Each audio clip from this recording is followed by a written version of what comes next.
सिंधु घाटी सभ्यता। हम सब ने ये नाम स्कूल की किताबों में पढ़ा है, सुना है ना? पर क्या हम सच में जानते हैं कि ये कितनी ज्यादा विशाल और असाधारण थी? तो आज हम इसी प्राचीन रहस्य के कुछ पन्ने पलटने वाले हैं। और एक बात बताऊं, इसकी असली कहानी हमारी सोच से कई कई ज्यादा बड़ी है। तो चलिए एक सीधे से सवाल से शुरू करते हैं। कांस्य युग की यानी ब्रॉन्ज एज की सबसे बड़ी शहरी संस्कृति कौन सी थी? दिमाग में क्या आता है? मिस्र के पिरामिड, है ना? या फिर मेसोपोटामिया के शहर? लेकिन सच तो कुछ और ही है। इतिहास की सबसे विशाल शहरी संस्कृति इनमें से कोई भी नहीं थी। और इसका जवाब सच में हैरान कर देता है। स्क्रीन पर देखिए, ये बिल्कुल साफ है। सिंधु घाटी सभ्यता का जो एरिया था वो अकेले ही मिस्र और मेसोपोटामिया को अगर मिला भी दे तो भी उनसे कहीं ज्यादा बड़ा था। सोचिए जरा, ये एक ऐसी हकीकत है जो इतिहास के बारे में हमारी पूरी समझ को हिलाकर रख सकती है। तो सवाल ये उठता है कि ये सभ्यता आखिर कितनी बड़ी थी। चलिए जरा इसके स्केल को, इसके पैमाने को समझते हैं।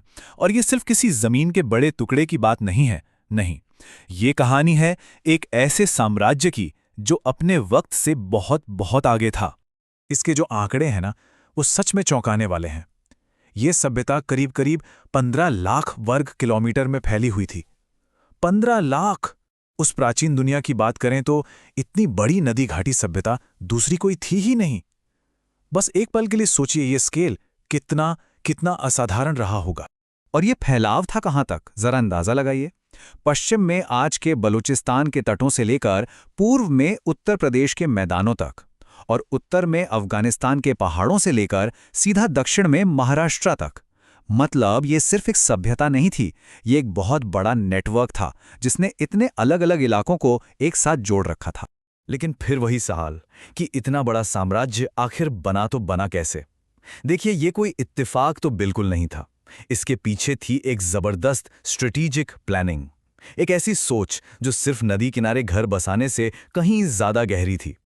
और पता है, यही वो चीज है जो सिंधु घाटी सभ्यता को बाकी सबसे एकदम अलग खड़ा कर देती है। जहां दूसरी सभ्यताएं नदियों के किनारे उपजाऊ मैदानों में बस गईं, वहीं इन्होंने ऐसा नहीं किया। इनके शहर सिर्फ सिंधु और घग्गर हकरा नदी के पास तक ही सीमित नहीं थे, बल्कि उन्होंने अपनी बस्तियां बहुत सोच समझकर स्ट्रेटेजिक लोकेशंस पर बसाईं। मिसाल के तौर पर सुतका गिंडोर और लोथल जैसे बंदरगाह बनाएं ताकि समुद्री व्यापार पर कंट्रोल रहे। फिर अफगानिस्तान में शोरतुगई जैसी जगह पर अपनी बस्ती बसाई। क्यों? क्योंकि वहां से उन्हें लैपिस लाजुली जैसे कीमती पत्थर मिलते थे। और धौलावीरा जैसा शहर तो वो तो वाटर मैनेजमेंट में उनकी मास्टरी का जीता जागता सबूत है। ये सब कुछ एक बहुत बड़ी सोची समझी प्लानिंग का हिस्सा था।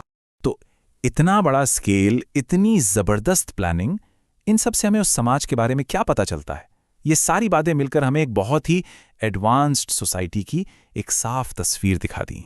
और इन सारे सबूतों को देखने के बाद जितने भी रिसर्चर्स हैं वो सब एक ही नतीजे पर पहुंचते हैं, और ये कोई अंदाजा नहीं है, ये फैक्ट है। वो ये कि सिंधु घाटी सभ्यता एक हाईली ऑर्गेनाइज्ड और साइंटिफिकली एडवांस्ड समाज था। एक ऐसा समाज जो अपने वक्त से बहुत बहुत आगे निकल चुका था। तो हमने देखा कि इस सभ्यता ने क्या कुछ हासिल नहीं किया। बड़े बड़े शहर, एक कॉम्प्लेक्स ट्रेड नेटवर्क, कमाल की इंजीनियरिंग। लेकिन इन सब के बाद भी एक बहुत बड़ा सवाल है, एक ऐसा सवाल जो आज भी इतिहासकारों के जहन में घूमता रहता है। तो सबसे आखिर में वही सबसे बड़ा सवाल कि इतनी ज्यादा विशाल, इतनी ऑर्गेनाइज्ड और इतनी टेक्नोलॉजिकली एडवांस सभ्यता आखिर खत्म कैसे हो गई? इसका पतन, इसका डिक्लाइन आज भी इतिहास के सबसे बड़े रहस्यों में से एक है।